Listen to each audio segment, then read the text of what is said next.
Good afternoon, ladies and gentlemen, and welcome to Calling the Game, an opportunity for a sports writer and some scientist, person, magic, magician, whatever, to talk about all things sporting good. I'm Chris Lynch. I'm Thomas Villalone Jr. Was that an accurate description of your regular job, or am I just making up stuff? Good enough for the moment. Yeah. I mean, hey, it's good enough for the Hall of Fame to just make up random wacky nonsense as we go along, so... Ladies and gentlemen, you may extinguish your torches. Just put away the Molotovs, put away the pitchforks. For this year only. We can rest and celebrate for a brief while. Finally, Hoffman has made the Hall. Because the Major League Baseball Hall of Fame decided to not be horrendously stupid for once.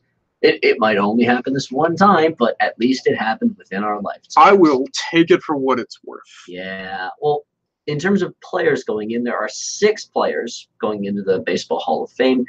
2 from the Veterans Committee, Alan Trammell and Jack Morris, and 4 from the regular BBWA, Baseball Writers Association of America, ballots. Those are Trevor Hoffman, Vladimir Guerrero, Jim Thome, and Chipper Jones. And Chipper... So the interesting thing is, was Vlad's second year on the ballot. He didn't make it last year, so subs. I think he was also on the cusp. Yeah, he was pretty close last year, but I think they got Vlad right, because I don't think Vlad is a first ballot guy. Definitely a Hall of Famer, but I just don't think he's quite a first ballot. Just put him in second time around, good enough for me. What I found interesting was that his percentage this time around was almost 93%. That's a jump. That's a jump right there. They made a compelling argument for him. Meanwhile, the first-year balloters, Thome and Jones, I mean, they did what they did in their careers. They just slammed it out of the park. And Chipper got a 97.2% of the votes. Yep. Which is awesome and very well deserved. Chipper deserves it. And what was Tommy's vote percentage? Right here it says about 90%. So good job. Should have been higher, but good job to both of them. They totally deserve it, and I'm happy that the Hall of Fame did not incriminate Jim Thome for steroids that he never did, because he's never been credibly accused. He's never been credibly accused.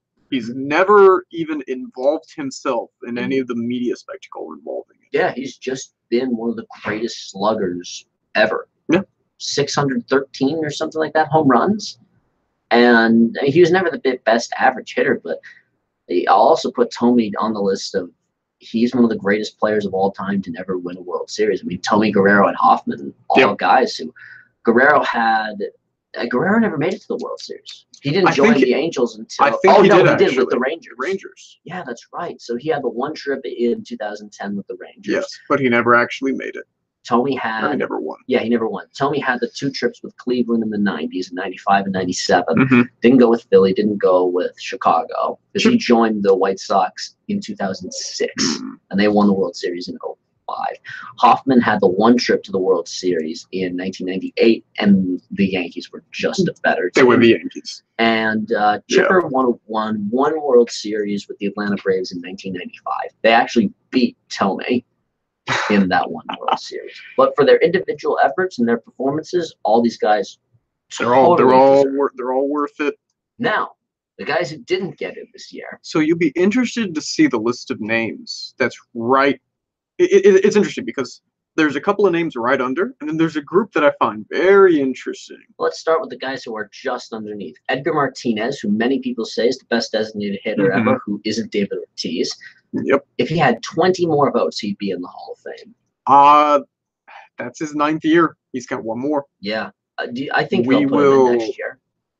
Yeah, we'll see where that ends up. I think he'll make it next year. I think he'll make it. Do you think he deserves it?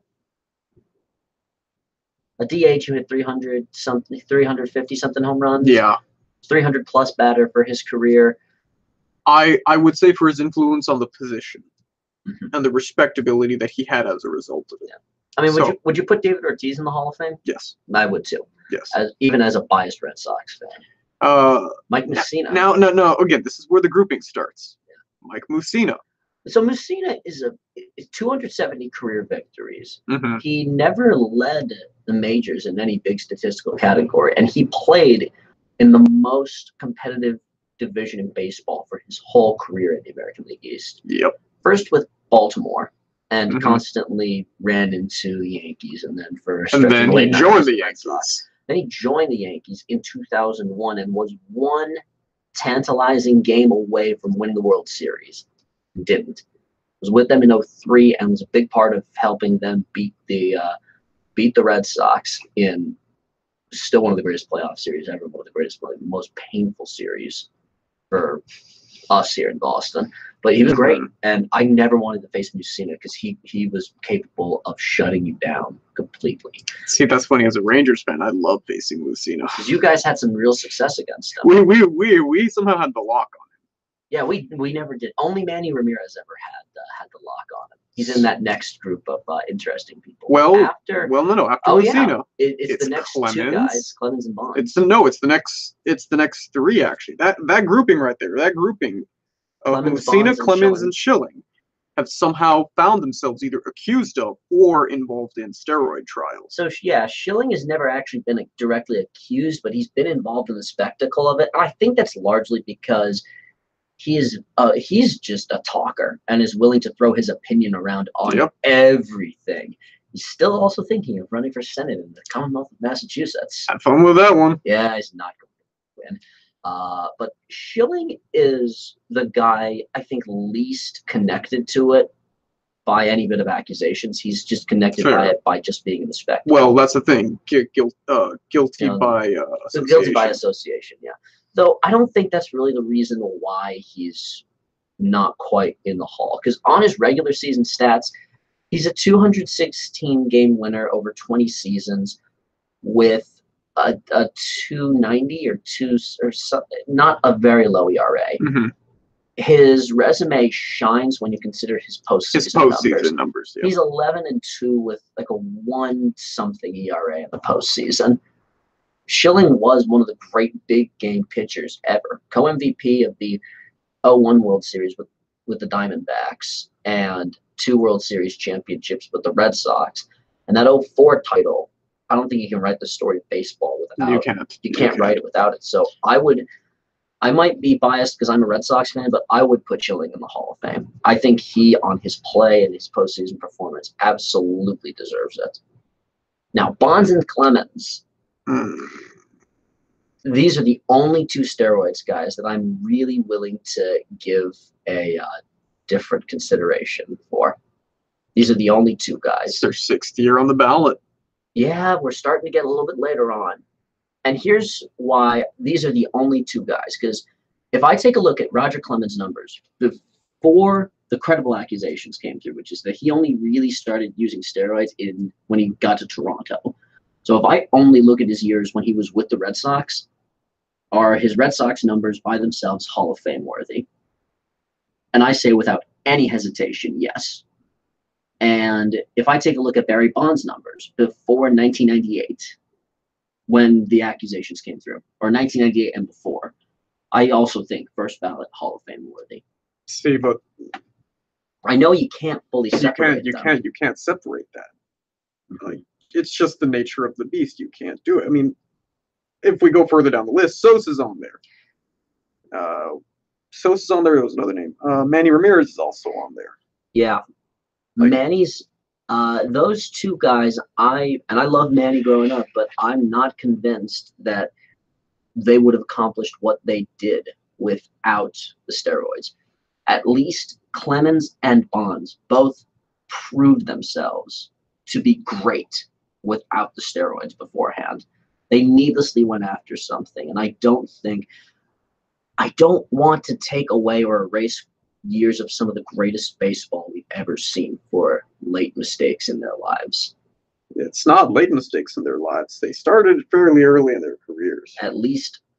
So Clemens had already been playing for 12 seasons, which is fairly late on in your career. Mm-hmm. But for how long did he use them? If we believe the full accusations, then we assume that he used them for another 11 years afterwards. So that's 50% of your career. Yeah. I still do think that that first stretch, you cannot say that that's not some of the greatest pitching that we've ever seen. I would agree with that, but at the same time, though, are we going to erase the greatest pitching that we've ever seen? Yes, possibly. I'm not comfortable doing that. I'm not comfortable with erasing history. Bonds kind of falls in the same category because before he became a full-on home run hitter, he was a great all-around baseball player. He was. So we will see. We will see how things emerge. Unfortunately, because of the stigma of steroids, I don't think they'll ever make the Hall.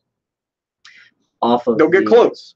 Off of the regular ballot, no. No. They might make it in off the Veterans Committee, which is, I'm just saying, that's possible that it could. It's going to be a lot further down the line. Yeah. And then further on down the list we start to hit the, I'm not going to say the real nobodies, but it's just I don't see a chance of them making it.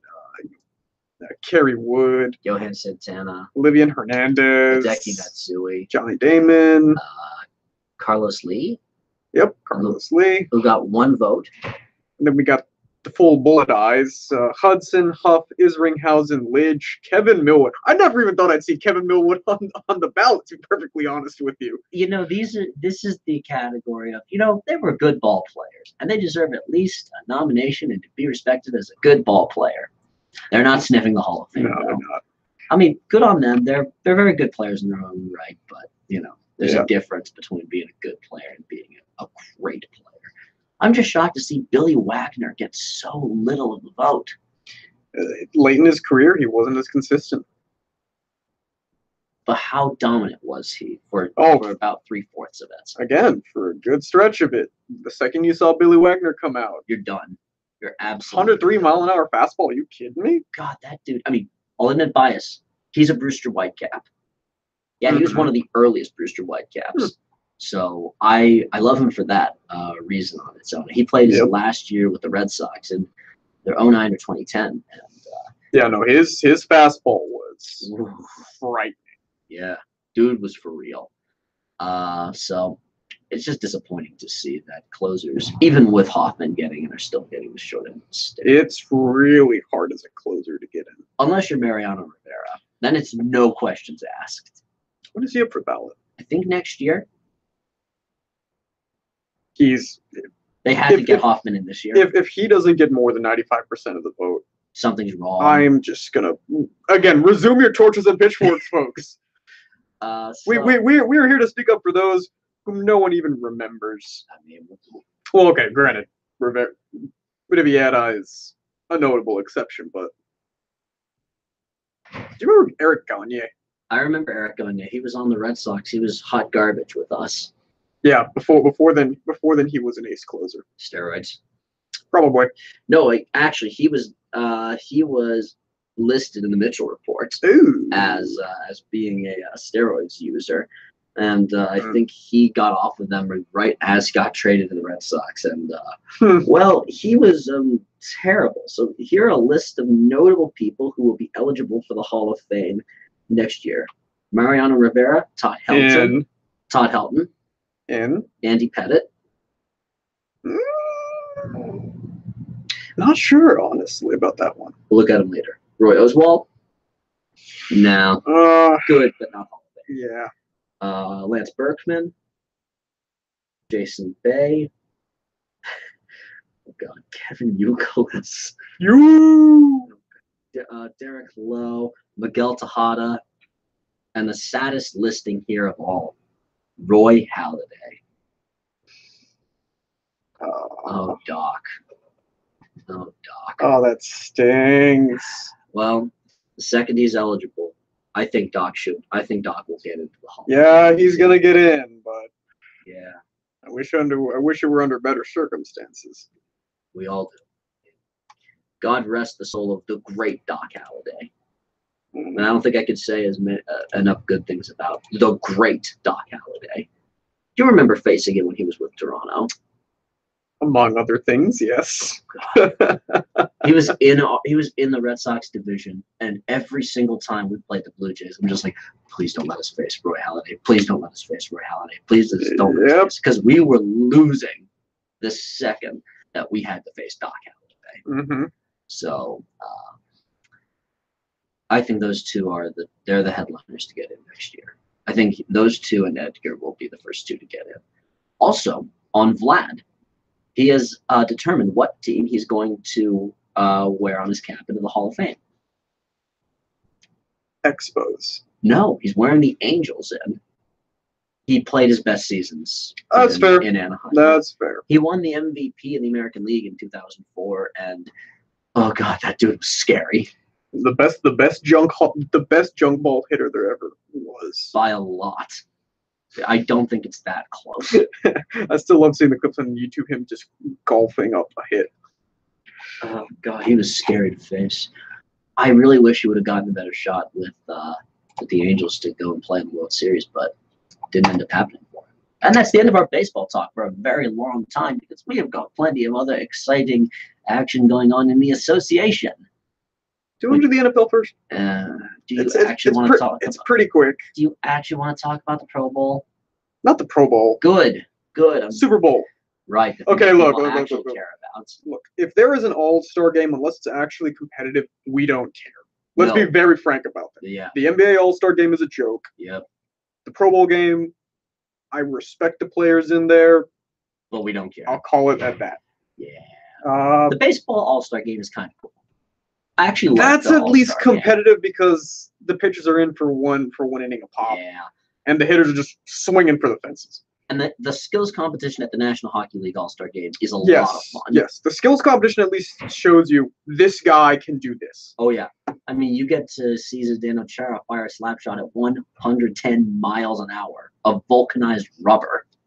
Don't be on the wrong end of that. Well, every goaltender in the National Hockey League who's not on the Bruins is on the wrong end of that. Yeah. We'll talk about them a little bit later on. So the game itself, the All-Star game itself in the National Hockey League, it's okay. But, nah, whatever. So real quick, Super Bowl prediction? Oh, God. Patriots. Moving on with their lives. I mean, you know what team I'm rooting for. They are the evil empire. They are the football equivalent of the Spurs. You see us march up, and your first thought is, oh no, they're back again. You may be angry at us. You may find disinterest in us. But the fact of the matter is, we are there for one thing. To win. To bowl you over, to crush your hopes, to decimate you in a fashion that even the Germans would be like, we should have considered that during the Blitzkrieg. And then win. That's all. That's what I got to say. That is a weird description of it. Okay. I do have a little bit of spark. I've mentioned how much I dislike Philadelphia fans before, right? As a collective. There are individual Philly fans who I'm friends with and quite cool with, but collectively, oh God, I don't like Phillies fans. Also, their Lord and Savior Carson Wentz is not there. Yeah. Not to say that the backup isn't serviceable. Yeah, Foles has been doing a very good job. Foles has shown up. The only thing that will stop the Patriots, insert fire for future retrospection right now, is if Foles comes to play and somehow the Philly defense can stop the Patriots. Specifically, if the Philly defensive line can destroy the Patriots O-line, that is how you win against the Patriots. Is your quarterback plays like a god, and your defensive line also rips the O-line to shreds. Like I said, Blitzkrieg. Yeah, I figured that much. So I will refrain from making any kind of predictions on the game because I am personally invested in it. So I don't think I can make an objective prediction on how I think the game is going to go. I am personally invested. Well, that's one unbiased reporter. Go Spurs all the way! But we're not even talking about them yet. They're going to win the championship this year, by hook or crook. Well, we can start talking about them right now because that's our extent of discussion of the National Football League right now. Boy, that was succinct. Yeah, I mean, yeah, that's pretty much that because it's not that much interesting in the build-up week. There'll be something interesting to talk about next week when we can actually talk about football. For right now, though, that's true. Right now, NBA, there's really wicked stuff, and I want to rip apart the drama in Cleveland right now because holy crap, there's a lot of drama going on in Cleveland right now. So, real quick, Celtics, they're hot right now. They've got things figured out. They've had a couple tough games. I think they had 2 straight losses, including one at home against Orlando. We lost the match. You're 8-10 in your last. Or sorry, you're 6-4 in your last 10. But you're 8-2 in your division. Yeah, we're doing pretty well, and 22-10 in the East. Oh yeah. I think Toronto's played fewer games. Wait, no. No, you played the most. We have played the most. You Yeah. played the most. So yeah, there are teams who have played fewer games than us, but sorry, I think no, the Heat. The Heat have one game over you. No, not even the Heat. No, you played the most games. Yeah. Congratulations, you're in the victory right now. The Celtics have played the most games in the Eastern Conference so far this season. That just means there's a lot of road tripping ahead in the second half of this season. So, meanwhile, the Raptors are number 2. They're DeRozan can actually hit a three-pointer. Well, that was never in question. No, that was like DeRozan was. Lowry was a good three-point shooter, but DeRozan, the talk on him was that he was a relic from the 1980s as a wing guy who has a long distance two and a very nice dribble post game. But DeRozan had some real trouble. I mean, he was a 29, 30% three-point shooter. Now, this season, he's about a 38, 39, close to 40% three-point shooter. Perhaps I had more faith in him than I probably should have had. I mean, only in that aspect of his game has he really been struggling. In everything else, he's pretty good. Oh, he's been great. And DeRozan took that next step and is now a really good and complete three-point shooter. And the rest of the Raptors team, right now, in terms of their performance and their clubhouse, like locker room, clubhouse baseball term, in their locker room chemistry stuff, they're in a much better position than certain other team association. Number 3. That Isaiah Thomas trade. You may begin. So what I've seen is that the Isaiah Thomas trade has not really worked out that well for the Cavs, because there's been a bit of a kerfuffle within the Cleveland locker room with Isaiah kind of outing Kevin Love for something that happened in there. I'm not sure exactly what's going down. I haven't kept up with everything fully, but it seems to me that LeBron is incredibly frustrated with all of this. And I'm just saying, you kind of deserve this, dude. My suspicion is he's probably leaving for the West Coast next year. There's no way he's staying around for this madness. There's no way he's staying around. I've actually heard some speculation that he might join the Knicks after this season. Have you seen them lately? Wouldn't you want to play with Porzingis? And the dumpster fire that the Knicks organization is? Are you kidding me? He's already used to playing for a dumpster fire in Cleveland. Okay, look. Let's be realistic. Cleveland right now is peaches and cream compared to just the flaming lake of mediocrity that is New York. But Porzingis, though, you've seen him play. Yes, Porzingis is amazing. He's fantastic. And if you were to hand me a contract right now that says you will pay me X million dollars to play in New York, I'd just say no. Because the organization is trash. Because Dolan is so incompetent at this point and so onerous that I'd rather take less money to go play for and just stand a chance. There you go. Yeah. All right. So, I mean, who out west could LeBron possibly end up going to? I doubt he's ever going to go to the Spurs because no. Yeah, I don't see that ever happening. That admittedly, it would be odd to say the least. Yeah. It would be very odd. It'd be the next step of, hey, if you can't beat him, join him. No, that'll be the fulfillment. If you can't beat him, join him. Right. No, well, actually, if you join Golden State. But that's not happening. Yeah, that's not happening at all. But minor details. Honestly, I've seen join the Lakers or the Clippers. Oh dear God. Oh God, please stay as far away from the Staples Center as possible, LeBron. Don't make me hate you even more than I already do. Well, okay, so in that regard, Warriors, they're number 1. They're still figuring some stuff out. They're a lot better than where they were early season. They are still the favorites to win the championship again this year. Number 2, Rockets. They got stuff figured out. Chris Paul and James Harden are dangerous. Those two are championship. Number 3, Spurs. We're still figuring stuff out. Please tell me what's up with Kawhi Leonard. No one knows. Does your friend, the doctor of the Spurs, know? I wouldn't even know. Yeah, well, he's hoping. What I can say is that every player right now is getting more practice time and more game time than ever before. I think we've been through 18 starting lineups. Okay, then. Yep. Again, Popovich is still at least going to win one playoff series because Popovich is somehow taking this, throwing into his cauldron of awesomeness, and just going to just distill some liqueur that he's going to feed Ginobili to play for another 5 seasons. You can go ahead and say it now. Oh, we're not going to yell it. I mean, we are. We consider just we're not. The mad Argentine. He is a lot of fun to watch. A lot of fun to watch. His play is either the greatest thing imaginable or the most frustrating thing imaginable. Yep. It's like Brett Favre back in the 90s. It was either 70-yard glorious touchdowns or interceptions for pick sixes. And not just I'm talking about running around trying to make something out of it, throwing across your body and giving it right to an open defender kind of interception, because that's what he did back in the day. Now, unfortunately with the NBA, we don't really have much league parity. I mean, shocker, right? But look at number 4. Yeah, it's about time the Timberwolves actually started to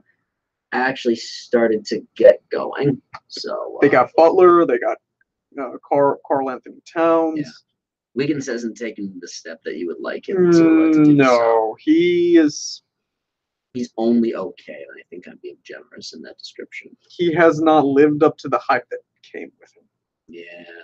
The rest, those other 2 guys in Butler and Towns have been outstanding carrying the team. Oh, they've been amazing. Yeah, so I'm very happy to see them. But they've been matched up against the OKC Thunder if the playoffs started today. Mm-hmm. And who are you taking in that series? I take the Timberwolves, honestly. They can rebound better. Probably, yeah. I mean, I just can't bet against Russell Westbrook, especially since he actually has some help right now. When it comes down to rebound, so the Thunder and the Warriors, their biggest flaw is rebounding right now. The matchup I so want to see. I don't know if this is bracket-wise really that possible, but I would love to see Boogie and the Brow go up against Golden State. Certainly be interesting. Have they played this season? I'm not sure. I don't know what their whole deal is, but I just always think that matchup would just be phenomenal, especially with Boogie being incredible to start it. They played once early this season. They played twice. I see. Yeah. They played 3 times. Every single time, the Warriors win. First time was an 8-point Warrior victory. Second time was a 15, and the third time was a 10-point victory. So 1 close game and 2 fairly decisive victories. So, I mean, I'd like to see what the actual rhythm of the game ended up being, but I would like to see, especially with Boogie being now he respects his coaches, he respects the team that he's with, and he respects the organization that he's with. Yep. In a way that he never really did in that other place. That's I'd like to show you where they're currently at right now. Oh God, they're so bad. They're worse than the Mavericks. 15 and 33. Oh God, who has the worst record right now? They're not quite as bad as the Hawks and the Magic. They're worse than the Nets and the Bulls. Keep that in perspective. They are worse than the Nets. Also, can I just randomly mention about the Bulls one thing? Lauri Markkanen is really good. And Chris Dunn is really good. Yep. So, the Bulls might have something to work with. They might not have to be in the tank that long. Slowly rebuild. Though, I will also throw into the hashtag, whenever this thing goes up properly, free Kemba. Get him out of Charlotte. Just get him out. Do the right thing, Michael Jordan. Do the right thing for once and be good to one of your good players and put him in a winning situation. That's not happening anytime soon. Well, they have actually said that they are in trade talks with teams, and they're putting Kemba on the table. Yeah, he's actually on the trading block. So, real chance that he might end up leaving Charlotte. And about time. But who does he go to? I don't think the Bucks really have a spot for him. That's the thing. I can't think of a team that needs him immediately. Think the Sixers could use him? I mean, they could use another scorer, especially with Fultz not not me having the weirdest shoulder injury ever. But what would the Sixers give back? I'd have to think a little bit more, but because all I've got at this point is picks.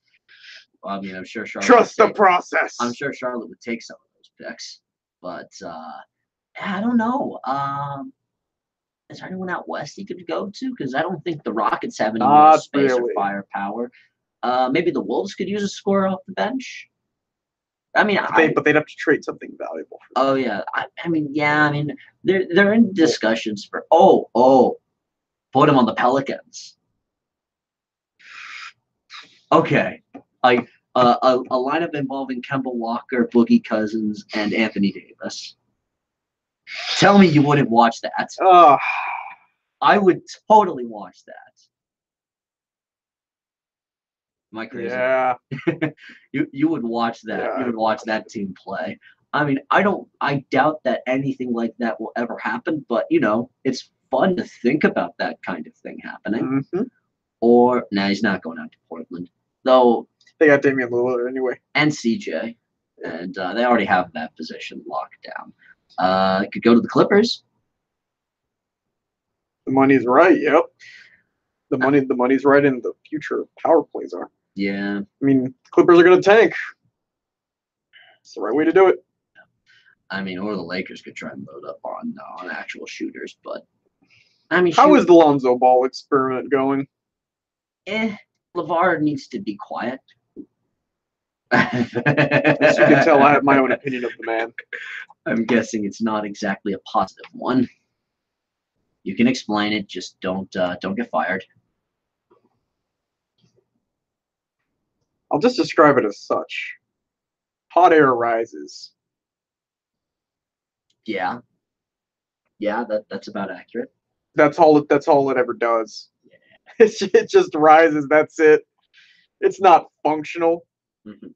Okay, so I've got one thing regarding the Celtics here that I want to point out is that Marcus Smart, he's out for 2 weeks with hand lacerations for a quote non-basketball situation. Dude got in a fight outside of basketball or something. Yeah, I was about to say hand lacerations usually implies knives of some type. He will miss approximately 2 weeks after suffering right hand lacerations in a non-basketball incident before Wednesday's game in Los Angeles against the Clippers. Yeah, dude probably went. I don't know what's up with him. So smart. That was not smart at all. Don't do that. Live up to your name. Well, okay. We're assuming a fight because these injuries can also happen for very stupid reasons as well. That's totally possible. I remember Adam Eaton for the Rangers was out for a good couple of months because he, and I quote, stabbed himself with the knife when trying to open up a DVD case. Could you repeat that again so I make sure I process that? What?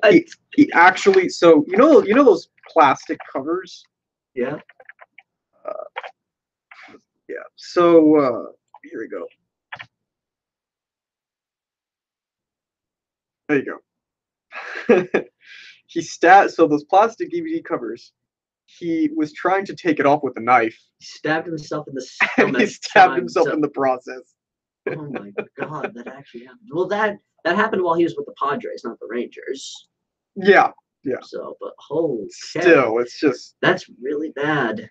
Also, this is an old ESPN page that you're pulling up here. Oh yeah, I know. But I mean, injuries like that do happen. It's just how are you gonna go? How are you gonna come out and say, yeah? So I'm out for 3 months because Why? I stabbed myself.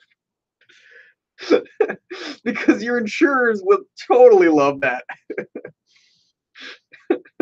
Paul Pierce is laughing at that from his comfortable home now. Possibly. Paul Pierce is looking at that going, that's cute. I'm trying to think what else. Oh, goodness. Because these kinds of things, these kind of dumb things always happen. Well, if I remember properly, too, there was a top-level MLB pick. And he was drafted and he was working his way up. And the day that he gets the call, called up to the league, he gets a call that morning. As he reaches for the phone, he pops the tendon in his elbow for his pitching hit. You're making that up. I'm not. No, I will find the source of it, but I know that happened. God, holy. Yep. That's. Oh my God. Okay, so that happened. I'm inclined to believe it. I mean, I've heard about weirder injuries, like someone who breaks their pelvis while on their honeymoon.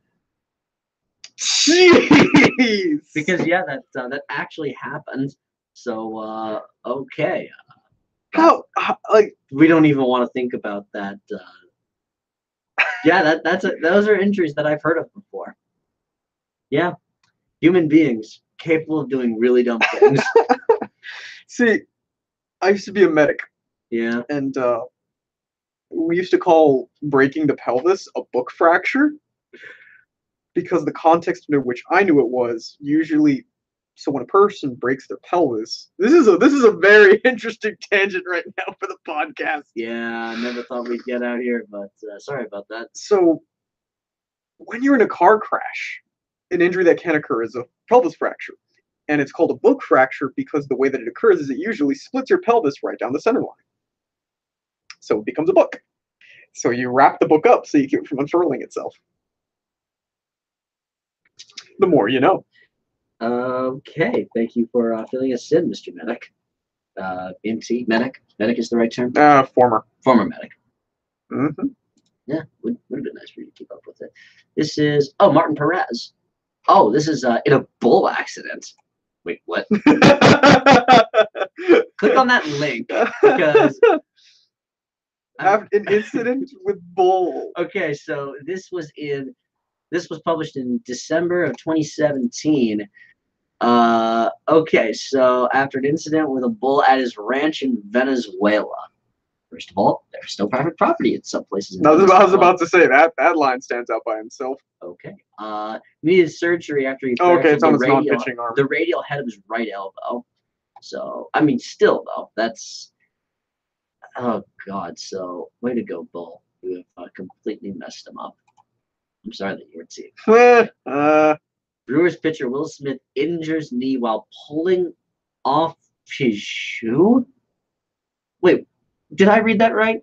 Again, what in the body is just odd. He tore the LCL in his right knee while pulling off his cleats after a game. Where's the LCL? So there's 4 ligaments in your knee. The ACL is the big one that goes down. The ACL is the one in the front. Yeah. Then there's the PCL, which is in the back, the posterior. Okay. Then there is the it's the MCL. It's the MCL, which is the medial, which is the inner one. The LCL, I think, is the one on the outside. Okay. Well, how significant is it to tear the LCL? You don't want to tear any of those. Of course not, but it's not as bad as the ACL, but there's still significant recovery time. Jeez. Okay then. So surgery is required. Let's put it that way. At least.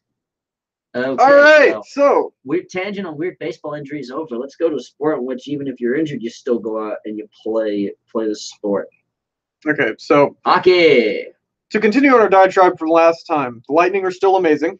Well, Victor Hedman has been out for a little bit, so their decor has been a little bit it's been a little bit cold, weaker. And they're about a 500 team right now. They're 5-4-1 in their last 10 games. So they've cooled off a little bit, but they are hosting the All-Star game. Yes. So that's going to be a good time for them. But still a very good team, and they're still 5 points up in the division, and they're still. It's number 2 and number 4 who are surprising me right now. Well, number 2, let's start with them. Just they're on fire. The Bruins. In their last 18 games, they are 14-0-4. They haven't had a point streak like that since the days of Bobby Orr and Esposito back in 1968 and 69. Yep. So whatever you're doing, folks, keep doing it. Keep it up. Keep winning. Just keep winning. Holy crap, they've had a great time. And meanwhile, we've got a potential Phoenix resurrecting. And granted, it's not exactly what I would call a fantastic season for them, but considering how far up they now compared to where they were, the Red Wings. Yeah, they're starting to make some pushes. Granted, it's 19-21-8. Yeah, I mean, they're still under 500, so I mean, here's the thing. It's only the top. It's really the top three teams in the Atlantic Division that will make it deep into the playoffs, and the Metro Division. Look at the They're point totals of stacked. the Metro. It is the Hurricanes have the fewest points in the Metro, and they're over 500. Mm-hmm. Granted, part of that is also the Sabres are awful, and the Senators have been shockingly bad this year. Yes. Meanwhile, Ovechkin is somehow a god. He's still freemanning the entire line for the Capitals. Like the entire team. Holy crap, he's still amazing. I mean, he was never bad at all, but but to play at the level that he has for as long as he has, whew. Blue Jackets, it's the same consistency as last year with Bobrovsky in the net. Mm-hmm. And then Sidney Crosby and the Penguins are now in third. Have they had any injuries lately? I've not kept up to date on them, but I do know that they lost some big pieces in the offseason. Okay. Like they lost Nick Bonino to the Predators. That's right. I mean, they lost a couple of really important pieces to free agency in the offseason. So, you know the team that's really surprised me right now, the New Jersey Devils. Corey Schneider having a great season. That's true. And they had a couple of big-time additions. They got one in the draft, and Nico Hischier, who was the number 1 overall pick in the draft, and he has panned out excellently. And the other one is a guy who they didn't initially draft, but they signed because he's a college player, and he had done all 4 years in college, and the team that drafted him didn't sign him. Denver's Will Butcher, the defenseman, who's he won the Hobie Baker Award last year. He was the best player on the best team in the nation that won the national championship.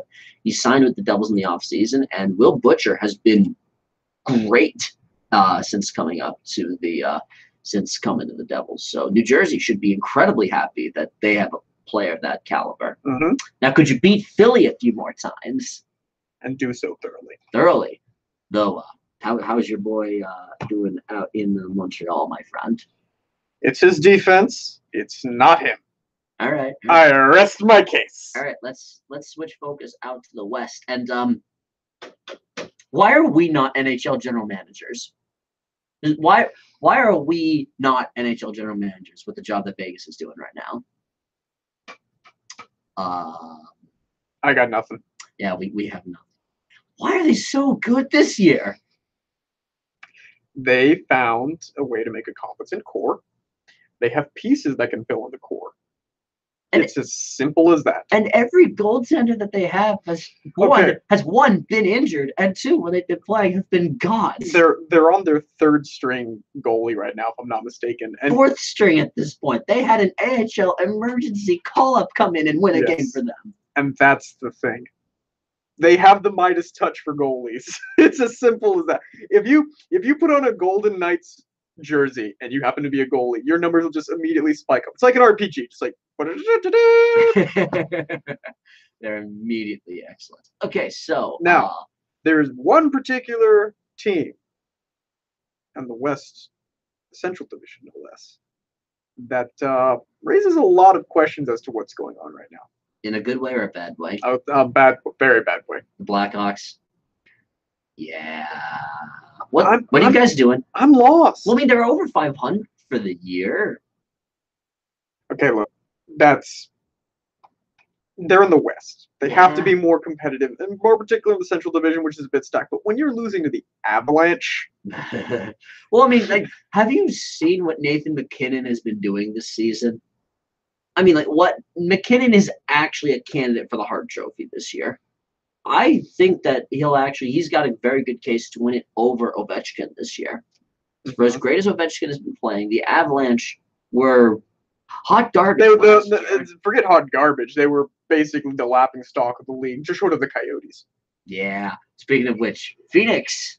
Still in the dumpster. Holy crap, they're awful. I mean, how many points do they have? 33 points? With Clayton Keller being awesome for them? How are they that bad? Do you want the good news or the bad news? How are the Winnipeg Jets so good? Well, that's the other side. I'm looking at the Sabres and comparing them to the Coyotes right now. How many points? 37 for the Sabres. Yeah, okay. 33 for the Coyotes and 39 for the Senators. Holy crap. That's Look at awesome. those diffs. And look at the goal differential. So 54, a negative 54 is the goal differential for Phoenix. And it's a negative 49 for the Sabres. Neither of those are good, but Phoenix, what are you guys doing? I know that there have to be some bad teams here and there in order for us to appreciate the good teams. I totally understand that, but how are you that bad? The Phoenix Coyotes, the Cleveland Browns of the NHL. At least the Browns, at least in the earlier part of their incarnation, won championships. And I still that's pre-NFL though. Pre-merged NFL. Pre-merged NFL. Well, also, I still think the greatest football player of all time is Jim Brown. Mm-hmm. And you know me as Patriots fan. He played just before the merger. Yep. So the Browns still can say we are the greatest football player of all time played there. And me as a Tom Brady fan will go, okay, I respect that. I respect that claim. Yeah, but compare them now. Oh, trust me, they're hot garbage. By the way, we saw the tape of the parade. Oh God, I wish I could have been there. You were in Chicago at that time, right? I was stranded in Chicago. You could have hopped a flight over to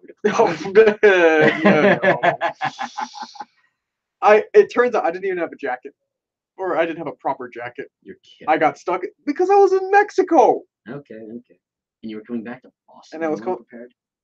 It's an Uber ride from the airport to my place. Okay. Nice. Just it's 30 seconds in the cold, which turned into 3.5 days in Chicago. So much for 30 seconds. Yep. Well, at least. So I think we can sum it up thusly: the Golden Knights, if you win the Stanley Cup this year, you have pulled off. The game. They're the greatest expansion team of all time already. Oh, easily. Holy crap! You've put the Konami code in the game. You've turned everything you've had into literally gold. Just from where you are right now, all around applause. Except for that whole possible trademark infringement lawsuit that you guys are in the middle of.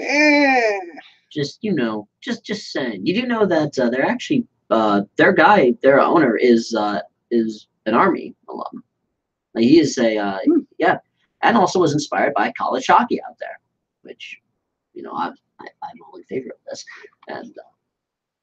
So yeah. So in the meanwhile, the Jets and the Preds in the Central Division keep doing what you do. Pekka Rinne. Having a good time watching what you do, bro. Pekka Rinne, go full goalie mode only when you must. Just don't be too good right now. If you get the inside joke, I applaud you for being that much of I was about to say, yeah, you really got to know where that one comes from. Also, Connor Hellebuck, the goaltender for the Jets, UMass Lowell alum. Yeah, he's almost certainly the best player to come out of UMass Lowell in any point in time. So, and meanwhile, King Heinrich and Overlord Casey are not doing so hot right now. Well, at least there is the inbuilt excuse for the Rangers of they're in the stacked Metro Division. Seriously, the records in the Metro are absurd. Yeah, once you're in the Metro Division, it's a free-for-all. I mean, the top of the Atlantic Division is scary. Yes, but then you've got the Panthers through the Sabres. I mean, I'd go the Canadiens through the Sabres. The Red Wings through the Sabres. Yeah. That's 5 out of 8 teams right there. But I actually like the Red Wings. I don't like the Canadiens, so I'm biased. At least I'm admitting all my biases, right? If you admit it, that makes it a little bit better, right? Oh, I admit it. That still means I get tagged on them. Okay, fair enough. So also, Dallas and Colorado, good job. Keep winning, fellas. And Chicago, figure it out. Yeah. Figure this out, guys. Just get good. Very happy to see Johnny Gaudreau having some real. I think I have to wash my mouth out with soap. I just praised a Boston College alum. I mean, Johnny Gaudreau's 5'7" and lighting it up in the NHL. He's tiny and lighting it up. So good on him for having some real success out there. I'm allowed to like an individual. I will never I'm allowed to like an individual, but not the cultural institution that he or she represents. Exactly. I don't like BC. BC's awful. BC's terrible. BC sucks. Have I made it clear that I don't like BC? Have I made it clear that I don't care? Quite. Even though you're a BU guy. You're not really the college hockey scene. Even though you will be a photographer of the Bean Pop tournaments. I will be taking photos in the capacity as a photographer, and I will just leave it at that. Taking photos in the capacity of a photographer. I'm just going to... That is awfully redundant, dude. I view it as, you are there, I have a pass, there are things that are moving on the ice, I will take a photo. Okay, all right. Doesn't matter what jerseys you're wearing, doesn't matter who smashes into who, as long as I'm right there, the second that the other dude checks the other dude into the wall, I'm going to go click. Or shoots and scores, or does something interesting. Or when the goalie is all amazing. And, does something really cool. But I'm honestly hoping to actually catch the goalie, like pull a slapshot out of the air. I'll give you the details on the players when we get a little bit closer to the thing. Cool. So yeah, that's a whole thing, and there's plenty of really good players to pay attention to. Though you want to hear one stat in the National Hockey League that's just absurd. Mm-hmm. So the Edmonton Oilers have the absolute best road power play in the National Hockey League. Mm-hmm. They have by far the worst home power play. Excuse me, no, penalty kill. Best road penalty kill, worst home penalty kill by leaps and bounds. And in fact, their home penalty kill is so bad that they have the worst penalty kill in the National Hockey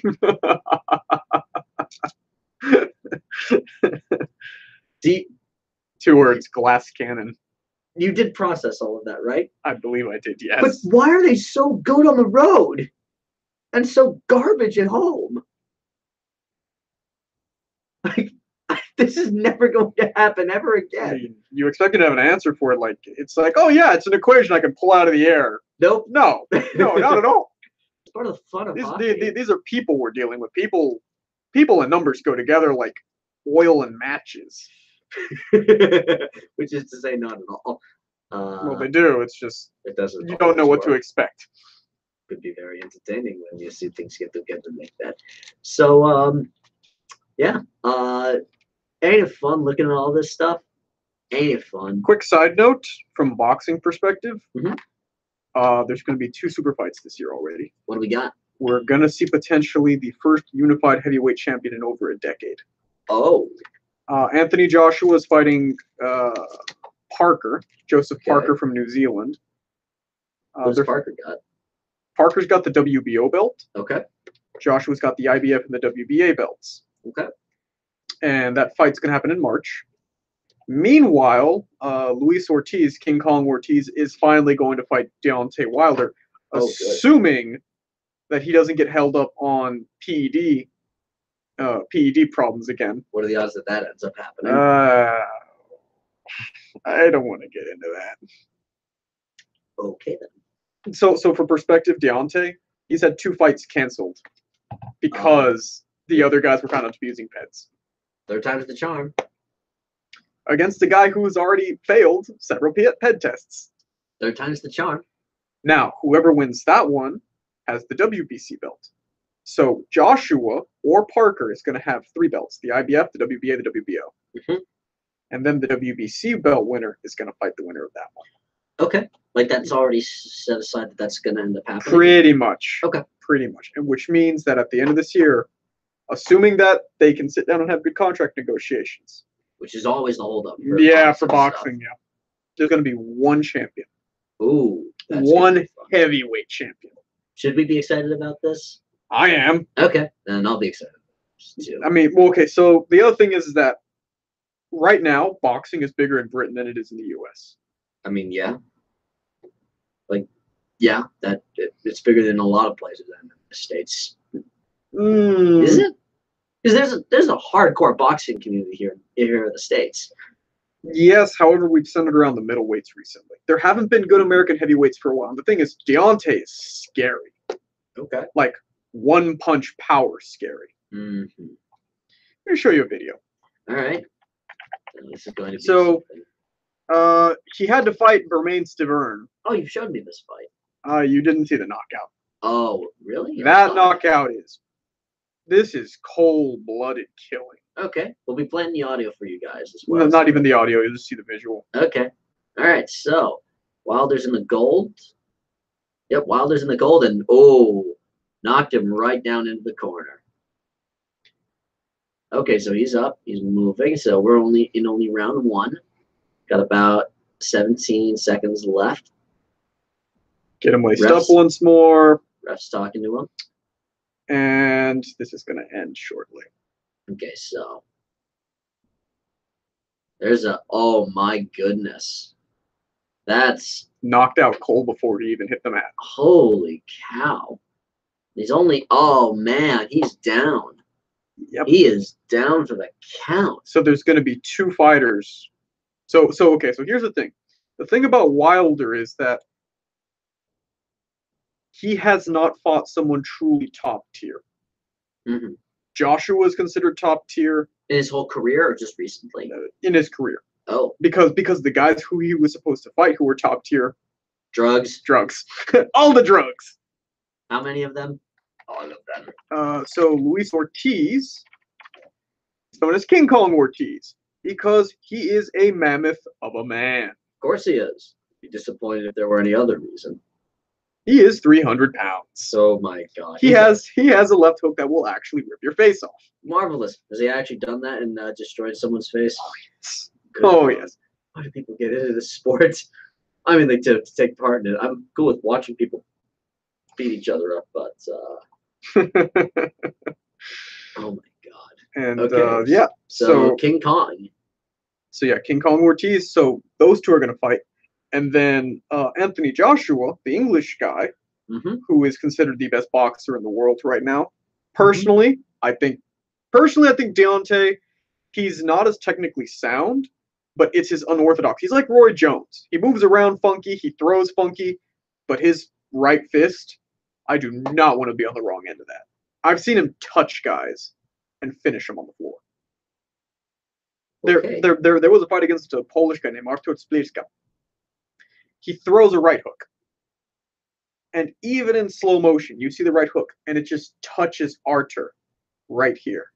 And he just falls. Jeez. I am, like, it's genuinely frightening. You want to hear something really ironic that I've heard recently? Mm-hmm.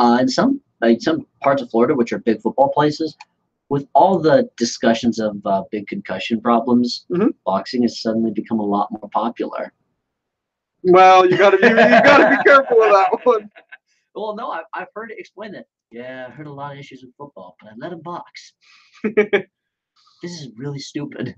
So the other thing as well is Tyson Fury has just recently been reinstated as well. What did Tyson Fury do to get him uninstated? Tyson Fury was the guy who beat Vladimir Klitschko. He was the first guy to do so. Yeah. So he won a bunch of belts. Problem is, he was also found to be self-medicating with cocaine. Oh. He's a very polarizing figure. He's the guy who comes to the press fight dressed as Batman just to mess with your head. Dude, that's awesome. That's freaking awesome. Just more of him, please. He's also extremely overweight right now. Oh my god, that's actually him right now? Yep. Holy crap! I want you to compare that. So that was him as of a couple of weeks ago. I'm seeing this. Compare that to when he won his championships. Okay, so he actually looks kind of in shape. Oh my god, he looks really fat and out of shape. Yeah, so that's the thing. When Fury is in shape, he looks like that. Yeah, he's ripped. I mean, we're not seeing this right now. And he comes from a family of bare-knuckle gypsy traveling boxers. He is 6'7", I think. Yeah, something like that. 6'9". He's 6'9", excuse me. 6'9", 257 in fighting shape. Yeah. Yeah, once you reach a certain level of weight with these guys, one punch is all it takes. Sounds about accurate. So right now, again, Parker Joshua, and then Wilder Ortiz, and assuming Fury doesn't do anything do his usual "I'm going to mess stuff up" shtick, we will have a unified champion at the end of the year.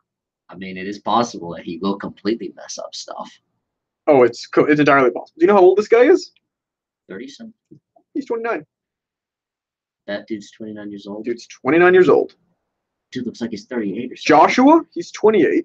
Okay. Ortiz is the 30. oldest one. He's 39. 38. Yeah, 38. He's from Cuba, right? Ortiz is from Cuba, right? Yeah. Okay. He's Cuban, although he's an expat now. And then Yeah. Wilder is one of the older guys at 32. From Tuscaloosa, He's Alabama. from Tuscaloosa, Alabama. Roll Tide, baby. And I will say this. I want Wilder to win. Okay. And why do you want Wilder to win? Number one, he is the American candidate. You are a patriot. I respect that. More importantly, though, I like unorthodox boxers. Okay. And why is that? There's in and out boxers. There's Mexican-style boxers come in real close. I like it when a boxer is able to really mess with someone's rhythm. Mm-hmm. Boxing is a game of beats. Yeah. And it's a dance. And at a certain point, if you face someone who can really throw off your step rhythm, it's a whole nother ballgame. Yeah. And when you got a right arm like his, one hit, you saw him take out Stavern. Stavern is considered a decent boxer. Not the best, but he's considered pretty good. Mm-hmm. And his right hand is just deadly. A sledgehammer. So basically, we're in for a good time then. Here, just look at some knockouts. Marvelous. He has only gone the distance, I think, with one or two guys. Sounds about accurate for him. So in 30-plus fights, he's got 30-plus knockouts. Mm-hmm. Yeah, so this is when he was first starting. Okay. This is when he was raw. He doesn't have the dreads either at this point. Nope. He still has those now, right? Yeah. Okay. So, okay. Now again, it's just, that's just a straight. That's not even a solid punch. It was a left straight when he's right. It was a right. Oh, it was a right? Yeah. Okay, so he knew on that second one. He popped him and then he walked back saying he knew he got him. And see, the thing is, he fights like Roy Jones. He always keeps his left hand. He tends to keep his left hand down. Mm-hmm. Ooh. Jeez, who's this he knocked down? Does it matter? Not really. Victim number 15. Victim number 90. I mean, he's still trying to walk. Good God. Even with the guard, he will destroy you. Oh, no. Oh, don't lower it. You're only going to anger the beast. Oh, my God, he's dangerous. Joshua's a lot more technically sound.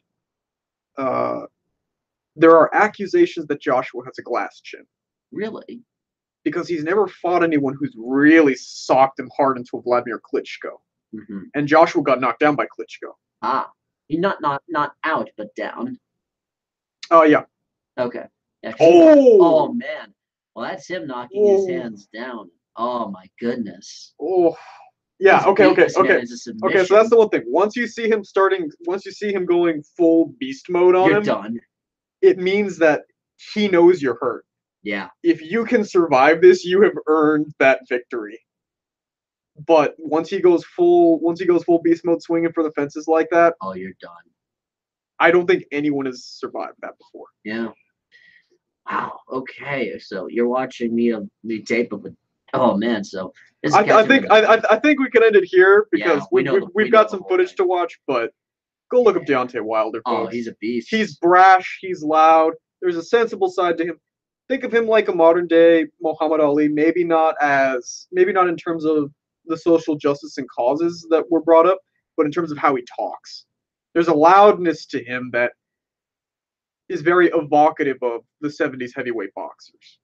We need more people like that. If not, I'll take Tyson Fury. Fury's good too. But Joshua, keep doing your work. You're scary, man. I respect that. All right, so good place to wrap that up. I think we'll end that here. Yeah, we had a couple of odd tangents throughout this thing. Par for the course. Yeah, how we do things. All right, so we should hope to do this next week. Hopefully, we'll talk about the Super Bowl more than about 3 minutes. Maybe kind of. Do we really have to? I mean, we'll just make final points about. Here's our chart. No Philly. Okay. Well, I don't want Philly to win. I don't know if you care about this that much. Not that much. Before I'll determine in the meanwhile. Okay, so we'll have hopefully something interesting to talk about next week when we do this again. So I'm Chris Lynch. I'm Thomas Villalone Jr. And don't do anything stupid. Don't be like the Hall of Fame pre-Wednesday. Don't be like Adam Eden and stab yourself either. Be the Hall of Fame post-Wednesday. Do the right thing. Don't have us bring out our torches and pitchforks. No, Bye!